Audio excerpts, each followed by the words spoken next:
पुणे नाशिक महामार्गावर 264 किलो गांजा जप्त करण्यात आला। गांजा तस्करी प्रकरणी दोघांना अटक करण्यात आली।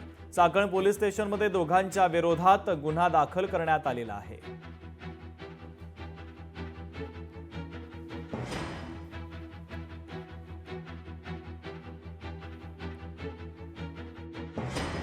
पुणे नाशिक महामार्गावर चाकणजवळ टेम्पोतून जवळपास 264 किलो गांजा जप्त करण्यात आलेला आहे आणि 2 इसमांना ताब्यात घेण्यात आलेला आहे आणि हा 1,32,00,000चा माल आहे। पिंपरी चिंचवड आयुक्तालयामध्ये सगळ्यात मोठी गांजा पकडण्याची कारवाई आहे। तपासावर केस आहे। अजून काही आरोपी आम्हाला ताब्यात घ्यायचे, म्हणून आम्ही काही जास्त डिस्क्लोज करत नाही। सर, ते कोणाला द्यायला चालले होते असं काही माहिती मिळाली नाही, ते आम्ही मुद्दामून आता डिस्क्लोज नाही करतो। तपासाचा भाग आहे, तपास पूर्ण झाल्यानंतर तुम्हाला माहिती देतो आम्ही।